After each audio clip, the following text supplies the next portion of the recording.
Bismillahirrahmanirrahim. Assalamualaikum warahmatullahi wabarakatuh. Alhamdulillahirabbil alamin. Allahumma shalli wa sallim wa barik ala sayidina Muhammad wa ala alihi wa sahbihi ajma'in, amma ba'd. Yang sangat kita sayangi, hormati dan muliakan ibu kita pimpinan Majelis Ta'lim An-Nisa, ibu-ibu syara'ib, yang sangat kami sayangi, hormati dan muliakan ibu-ibu serta anak-anakku semua yang sama-sama dirahmati oleh Allah Subhanahu wa taala. Pada hari ini kita masih membaca risalah yang dikarang Risalatul Awanah yang ditulis seorang wali besar, pemimpin para wali, Qutbul Ghaus, Sayyiduna Al-Habib Abdullah bin Alwi Al-Haddad Al-Hadrami Asy-Syafi'i. Bab yang menyatakan tentang sabar dalam menghadapi segala persoalan hidup. Beliau berpesan, hendaklah engkau selalu bersabar, karena sabar adalah kunci kesuksesan segala persoalan hidup. Engkau semua harus memiliki sifat ini selama hidupmu di dunia. Jadi kadang buat kita ini mengira puasa yang wajib, zakat, haji, sholat. Padahal sabar ini hukumnya wajib tiap-tiap orang yang sudah balik berakal menghadapi segala persoalan hidup ini, hukumnya fardu ain. Bila kita kada sabar berdosa, dan jadi orang sabar. Oleh karena itu baginda Rasulullah sallallahu alaihi wasallam berdoa sama-sama, Bismillahirrahmanirrahim. Allahumma ja'alna syakura wa ja'alna sabura. Amin ya rabbal. Dua batik aja Allah maja'alna syakura. Jadikan ulun menjadi hamba yang selalu bersyukur. Wa ja'alna sabura, jadikan kami orang yang selalu bersabar. Ibu-ibu jamaah yang berbahagia, ini mesti kita miliki selama hidup di alam dunia. Sebab sabar ini termasuk sebahagian daripada akhlak yang teramat mulia, akhlaknya seluruh para nabi dan rasul. Tidak ada seorang nabi pun melainkan mereka itu penyabar, penyantun, kasih sayang, memiliki sifat al-hilmu atau hilim. Lain hilim yang di kepala pian lain. Itu pelindung supaya jangan kecelakaan. Ini hilim bahasa Arabnya nih penyabar. Maka ujar beliau disebutkan pula di sini, dan sabar itu termasuk sebagian daripada akhlak yang teramat mulia dan hanya dikaruniakan oleh Allah Ta'ala bagi orang-orang yang dikehendaki mendapat pangkat yang agung. Firman Allah Subhanahu wa taala di dalam Al-Qur'anul Karim, A'udzu billahi minasyaitonir rajim. Ya ayyuhalladzina amanu ista'inu bis-sabri was-shalah innallaha ma'as-sabirin. Al-Qur'anul Karim surah Al-Baqarah ayat 153. Wahai orang-orang yang beriman, jadikanlah sabar dan sholat sebagai penolongmu. Sesungguhnya bahwasanya Allah Subhanahu wa taala pertolongannya bersama dengan orang yang sabar. Kemudian firman Allah Ta'ala pula berbunyi, wa ja'alna minhum a'immatan yahduna bi amrina lamma sabaru. Al-Quran surah As-Sajdah ayat 24. Dan kami jadikan di antara mereka orang-orang yang terdahulu maupun orang-orang yang kemudian menjadi pemimpin-pemimpin ahli surga yang memberikan petunjuk ke jalan yang diridai oleh Allah dengan perintah kami ketika mereka itu sabar. Ujar Nabi Musa, ya Rabb, sebab apa engkau mengangkat aku menjadi rasulmu? Betakun sidin pian mengangkat ulun menjadi nabi pian, apa sebabnya? Dijawab oleh Allah Subhanahu wa taala, pada suatu hari engkau kehilangan seekor kambing milik Nabi Shu'aib yang engkau gembalakan. Lalu engkau mencari dengan susah payah, akhirnya didapatkan kambing tadi. Mengkali sabar, aku nak mau mencari, biar aja hilang itu aja. Karena nak mencariin, dia kada sabar, dicari sampai ketemu. Lalu kambing tadi digendong, dapat dibawa ke kamar. Lalu berkata, wahai kambing, alangkah engkau menyusahkan dirimu dan menyusahkan diriku. Dielus kambing tadi. Bersama dengan itu Allah menitipkan umat manusia ini kepadamu karena engkau memiliki sifat penyabar dan santun kasih sayang. Nabi bola. Siapakah yang paling sabar dari seluruh nabi-nabi, rasul-rasul? Tiada lain kecuali kekasih kita Nabi Muhammad sallallahu alaihi wasallam. Banyak contoh-contoh kesabaran baginda Rasulullah. Ketika beliau berdakwah ke negeri Taif, orang-orang Taif sepakat melempari beliau dengan batu-batu yang tajam sehingga penuh darah sandal sidin. Kebanyakan darah yang keluar sehingga ujar Nabi, aku hampir tidak sadarkan diri. Mudahan kata Taif kena berada. Pian akan melihat batu kesandaran Nabi itu kalau menjelang sore gemerlapan. Dibangun orang masjid namanya Masjid Ko. Masjid Ko itu bahasa orang sana Masjid Siku. Nabi kita ini kan kalau lagi menahan awak ini hendak siup, lalu mendak siku di situ. Nah itu diabadiakan orang ini, lalu dibangun masjid seduniaan orang menziarahi. Mudahan sampai ke sana kadang-kadang satu babah kita insyaallah sampai. Berjujuran air mata kita bila sampai ke situ, nangka inikah kekasihku Nabi Muhammad. Bersamaan beliau hampir tidak sadarkan diri, datang malaikat. Jalan pulang beliau beberapa puluhan pal berjalan sampai ke perkampungan namanya Karnul Manazil. Lalu datang aku ya Nabi mendongakkan kepalaku ke langit. Aku lihat malaikat Jibril turun dari langit, didampingi oleh dua orang malaikat penjaga gunung. Ujar malaikat Jibril, ya Rasulullah, Allah berkirim salam kepadamu. Allah melihat bagaimana penderitaan kezaliman umat ini kepada dirimu. Lalu ujar malaikat Jibril, jika engkau menginginkannya sesuatu, aku membawa dua orang malaikat penjaga gunung. Apa tugas malaikat penjaga gunung nih Bu? Ya menjaga gunung. Wahai Rasulullah, ujar malaikat penjaga gunung, jika engkau menginginkannya, aku akan mengangkat sebiji gunung di negeri Taif ini, lalu aku campakkan sehingga penghuni negeri Taif ini binasa karenanya. Yang satunya lagi, dua malaikatnya, jika engkau menginginkan Jabal Tihamah, yang ada di Makkah, gunung di Makkah, supaya ulun mencampakkannya ke negeri Makkah ini sehingga binasa orang-orang yang menzalimi dirimu, aku lakukan itu. Tidak, kata Nabi, wahai malaikat, aku tidak memerlukan itu. Aku hanya berharap kepada Tuhanku, walaupun mereka sekarang belum beriman. Aku berharap calon-calon manusia yang berada di sulbi-sulbi orang Taif dan orang-orang Makkah itu nantinya lahir lalu beriman kepada Allah, beriman kepada Rasul. Anbu adalah manusia yang sabar pada itu. Ini hadis diriwayatkan oleh Sayyidah Aisyah Ummul Mukminin bahwa ditanya, kapan apabila wahai Rasulullah yang paling menyedihkan waktu berdakwah, yang paling menyakitkan? Ujar Nabi, sewaktu aku melakukan perjalanan di negeri Taif untuk melaksanakan perintah Allah berdakwah, sehingga aku berjalan hampir tidak sadarkan diri karena banyaknya darah yang tertumpah.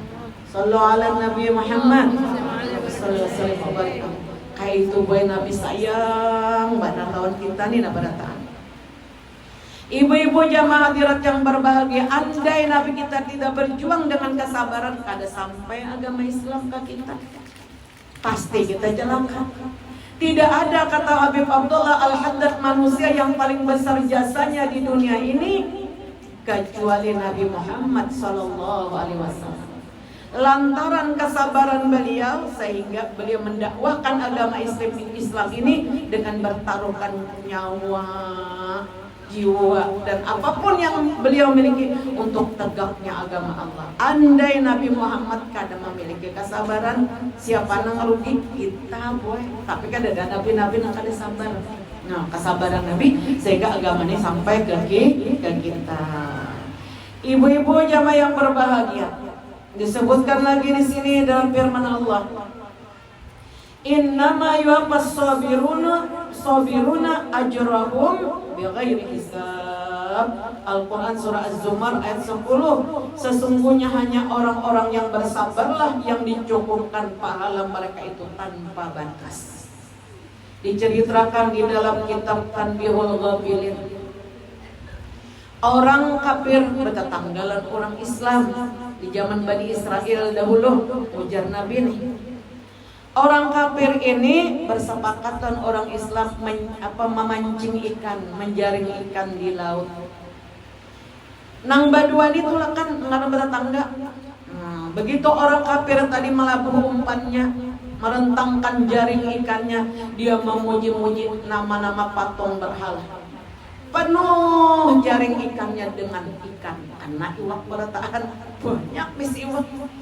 Orang Islam nih dengan mengucap basmalah, bismillahirrahmanirrahim, kada kehitungan seharian kada dapat wala seekor ikan.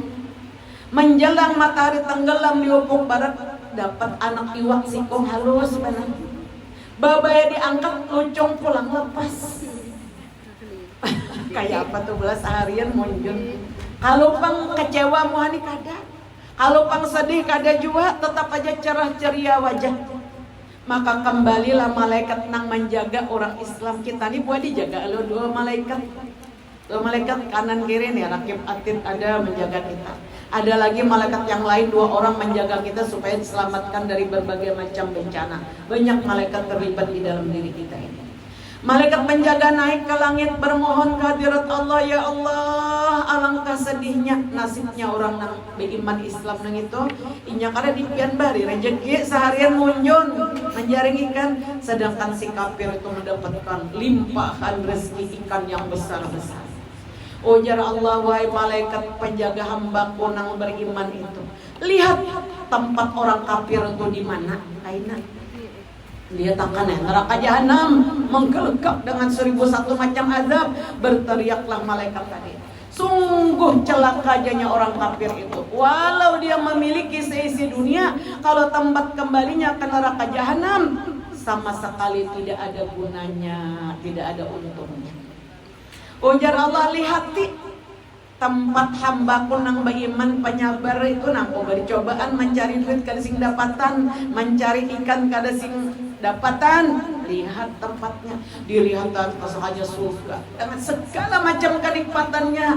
Wallah jar malaikat, demi Allah, ya Allah, alangkah beruntungnya orang yang beriman nang sabar jika tempat kembalinya ini adalah surganya Allah Subhanahu wa ta'ala. Nah, inilah yang disebutkan Nabi tadi, dinyatakan dalam Al-Quran, innama yuwaffas sabiruna ajrahum bighairi hisab. Sesungguhnya hanya orang-orang yang bersabar yang dicukupkan pahala mereka itu di hari kemudian. Kemudian ibu-ibu yang ulun muliakan, Sayyidina Ali Zainal Abidin melakukan perjalanan bersama murid-murid beliau. Tiba-tiba ada orang yang membenci beliau menunggu di tepi jalan, lalu mencaci maki sehabis-habis cacian. Apa yang beliau lakukan? Melawan kasidin, menyingsingkan lengan baju ada. Dilepas oleh beliau jubah luar, kan orang Arab tuh 2 lapis kalau mila biasa.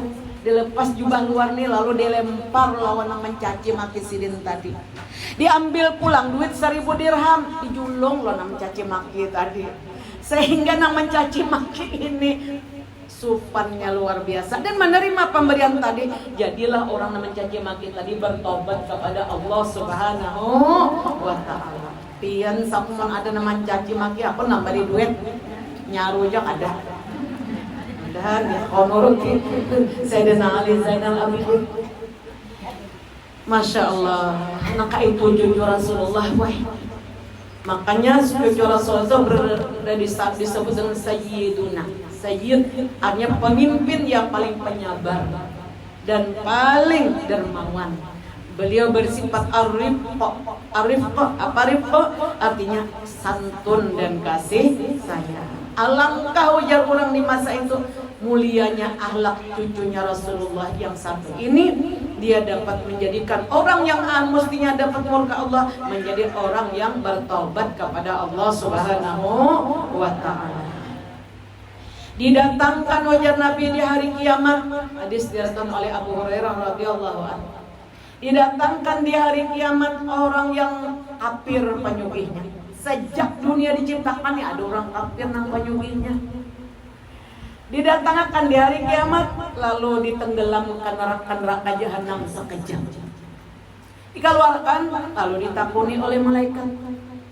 Bagaimana keadaanmu sejak engkau diciptakan oleh Allah? Ujar orang kafir, sungguh sejak diciptakan Allah aku senantiasa orang yang celaka dan menderita. Ada merasa lagi langsung baharunya. Maka orang kafir tadi penyugihnya di dunia lalu mati kafir, ditenggelamkan ke neraka sedetik, diangkat, kali ingat lagi lalu kasugihannya. Saking dahsyatnya siksa api neraka. Dipanggil orang miskin, tapi beriman bertakwa orangnya orang termiskin di dunia sejak dunia diciptakan. Dipanggil oleh Allah, lalu dimasukkan ke dalam surga sekejap. Lalu dikeluarkan, ditakuni, apa yang engkau rasakan? Ujar orang Islam nang beriman nang paling miskin di dunia tadi. Demi Allah, akulah manusia yang paling berbahagia sejak Allah menciptakan diriku. Akulah manusia yang paling beruntung. Kada ingat lagi kan kesusahan hidup tadi di dunia. Hanya nyamanan surga. Doakan mudah-mudahan masuk surga panggilan barakan. Masya Allah. Ibu-ibu yang ulun muliakan disebutkan bahwasanya akan datang orang kaya di hari kiamat ujar Nabi. Nang sugih nih lantaran kaya lalu kada kawa bangun tengah malam, bangun subuh kada kawa, beribadat kada kawa, kebanyakan yang dihitung duitnya. Dipanggil si kaya ini, ujar Allah, apa alasanmu wahai orang yang kaya tidak beribadah? Ulun sibuk menghitung kekayaan ulun, menjaga harta kekayaan ulun. Aku ya Allah menciptakan manusia yang terkaya dari seluruh makhluk di kalangan orang beriman, Nabi Sulaiman. Jadi sejak Tuhan menciptakan dunia ini kada ada orang beriman yang paling sugih dapat mengalahkan kesugihan Nabi Sulaiman bin Daud alaihissalam. Tapi dia tidak terhalang beribadah kepada Allah. Lalu didatangkan pulang orang nang miskin. Kenapa kamu kada beribadat? Lantaran ulun miskin. Jadi ulun kan kawai beribadat miskin benar. Jadi ujar Allah, tidak ada aku menciptakan manusia yang paling miskin di dunia di kalangan orang beriman kecuali Nabi Allah Isa. Jadi seluruh nabi dan rasul itu yang paling miskin Nabi Isa. Nabi Isa ini kada bisi rumah, kada sempat kawin, kada bisi bini, kada bisi anak, kada bisi sandal. Baju selambar di awah. Mana mengembara berdakwah hanya selembar di badan dia baju. Bisa berganti kecuali murid pengikut beliau memberikan pakaian. Bisa makan kecuali murid beliau yang memberikan makan. Tapi ujar Allah kekasihku Isa tidak terhalang beribadah kepadaku. Lalu didatangkan para buruh, pekerja petambang di dalam tanah, pekerja batu bara, pekerja mana-mana. Apa alasan engkau ujar Allah engkau tidak beribadah kepadaku? Ujar si orang-orang yang pekerja berat ini.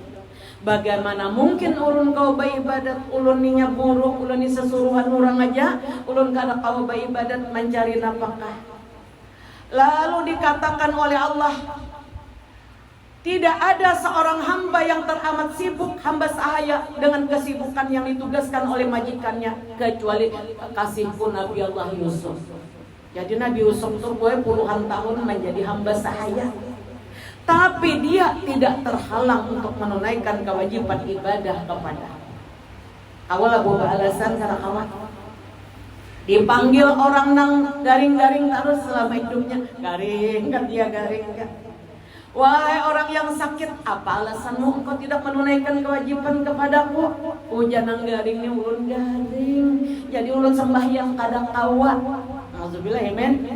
Puasa kadang kawa garing aja seumuran. Ujar Allah, aku tidak pernah menciptakan hambaku segaring, sesakit, separah sakitnya Nabi Ayub alaihissalam. Tapi Nabi Ayub tidak terhalang untuk menunaikan kewajiban ibadahnya kepadaku. Karena kamu buah alasan. Itu jadi 4 orang yang rugi di hari kiamat. Alasan tadi, aku kadang kawa sembahyangmu garing ya. Padahal kita nih boleh bela-belang kurang garing keluarga kita panggulah kawan-kawan panang kau diucapi kawal hikam sembahyang aturannya kayak itu. Karena kita nih kadang lepas kewajiban sholat kecuali menstruasi atau nifas atau kita pengaruhnya ada sadar diri lagi. Kita sakit, kita masih kawa. Bang Odo, ada nama Odwi, boleh sholat dengan tayamum. Ada lagi mentayamumi, tetap wajib sholat walaupun tanpa wudhu. Kita nih subuh misalnya pula nang nyaman bener gue kita nih bela garing ada semprotan banyak. Jadi kan ada basah kekudingan. Nah bawa doa, Bismillahirrahmanirrahim. Saja aku bawa doa. Maka ingat lagi misalnya bahasa Arabnya, aku nih bawa doa mangkat ada sekecil. Fardalillahi ta'ala, nah semprotakan di wajah. Yang penting ada menetes sedikit. Jadi kekudingan kada basah. Nah kanan, kiri, kepala, telinga, kaki, selesai. Lalu lagi sholli ba'da subuhi raka'ataini mustaqbilal qiblati adanillahi ta'ala. Allahu akbar 2 rakaat. Biar kada membaca surah kalau lagi Fatihah aja keduanya. Kada bakunut, kada apa, garing pan. Nah, salam sunnah sudah kewajiban. Bila kita zuhur kan kayak apa? Nah, amun ada anak nang kau menyemprotakan banyu pulang, semprotakan naik. Nah, batu dijamak karena kita mbahna sadar manu kada karena nyaman awak salat zuhur 2 rakaat. Aku niat salat fardu zuhur 2 rakaat dikasar, diringkas, dihimpun asar kepadanya. Ada nilai kalau Allahu akbar. Baca Fatihah, bacain hantain aja Fatihah qul walau sambil berbaring. Kada kawa badiri baduduk ya Nabi. Kada kawa baduduk pahereng, berbaring itu pahereng madep kanan, apa di atas lambung kanan madep kiblat. Bila kada kawa jua betelangtang kaki madep kiblat. Jangan belakangnya kiblat, amun kawa jua diputar kasur tempat tidur kita di rumah sakit, amun kada kawa seapanya biar kada madep kada apa. Kada kawa juga dengan kerdipan mata. Baudu tadi, kada kawa batayamum. Aku niat sholat fardu zuhur 2 rakaat diringkas, kada paham di kasar. Aku niat sholat fardu zuhur diringkas 2 rakaat, dihimpun asar kepadanya. Ada nilai kalau Allahu akbar, baca Fatihah, baca wal asri jakah. Rakaat kedua baca qul salam. Kamat pang dulu mantap sempurnanya. Kada bakamatan kada bapak angkat lagi tangan sahajaku sholat fardu asar 2 rakaat diringkas kuhimpun ka zuhur jamak takdim ada nilai tala Allahu akbar salam jadi asar kada sholat pagi kena pulang maghrib parhatan pusingannya kepala kada kau bangun berniat sebelum berlalunya maghrib nih ya Allah aku berniat sholat jamak takhir tapi belum berlalu waktu maghrib. Bila berlalu waktu maghrib menghimpun ke isya kita kada baniat qadaan namanya. Nah, adaan buah. Jadi kita harus tahu tata cara orang sholat nang gari banget. Nah, orang adzan mandang ada kada kau bangun nah kada kawa aku nah kada kawa apa-apa. Nah, sudah aku ya Allah aku baniat sholat maghrib jamak aku himpun di waktu isya. Kalau saya jamak takhir tuh kali mengatakan aku niat sholat maghrib nanti aku himpun di waktu isya. Fardalillahi ta'ala sudah. Pas kena waktu isya jam 10 nyaman awak. Mana tadi anak semprotakan pang muhammama. Saja aku baudu mangkat pada sekecil fardalillahi ta'ala. Boleh. Bahasa kita juga nawaitul wudu ali rafil hadasil asghari fardalillahi ta'ala. Tapi anak ada buah yang menjaga aja. Kemanakan ada batal juga wudu. Ada kemanakan kada ada juga orang baelang. Orang belang tapi lelakian nang anak hajar balik kawan anak. Nah, suruh inya menyemprotakan, kita menyapu muhana. Sapu tangan kanan kiri kepala batis pannya bila anu wudunya Imam Malik bin Anas Imam Malik nih, tapi harus digosok sekali aja saja ku baudo mangkat hadis kecil akbar taklid kepada mengikut Imam Malik bin Anas fadlillah. Nah moha dikulilingakan sudah sekali aja tapi digosok. Nah kanan gosok, kiri gosok, bentuk kepala seluruhnya. Nah bentuk telinga kanan kiri. Di kaki kada komang gosok karena ini sakit pada pinggang. Ada nang kawan anak nang lalakian tadi suruhan tadi suruhnya masukkan tangan ke dalam kantongan plastik, semprotakan naklah kaki kanan gosok kanan gosokannya ikam kada batal aku kada batal kaki kanan kaki kiri selesai. Lalu Bismillahirrahmanirrahim. Musolli bisa bahasa Arab aku niat sholat fardu maghrib 3 rakaat kuhimpun ka waktu isya ada nilai tala Allahu Akbar 3 rakaat. Pas isya pulang nih jam akhir nanya belah aku niat sholat fardu isya 2 rakaat diringkas atau dikasar dihimpun maghrib kepadanya bila hendak sempurna Allahu Akbar. Jadi 3 kali aja orang mau duit ke dalam sholat subuh, johor dan asar, maghrib dan isya. Yang penting kita jangan pernah ketinggal sholat yang 5 waktu. Karena orang sakit dipanggil di hari kiamat, apa alasan kada sholat? Apa alasan kada menunaikan kewajiban? Ulun garing, jadi ulun ka sembahyang 2 bulan sudah. Tak bawa mati, berarti dalam keadaan melalaikan sholat. Tapi mun ada ilmunya nih umilah insyaallah nyaman. Tapi bila kada ada ilmunya kada bisa menggawi, makanya kita menuntut ilmu. Nah ini aja dahulu, mudah-mudahan besar manfaat kalau kita pada taat, mudah-mudahan kita jadi orang sabar, syukur, ditolong dengan pertolongan Allah Taala. Allah tilkan niat bisirin Nabi walin Nabi bisirin suratil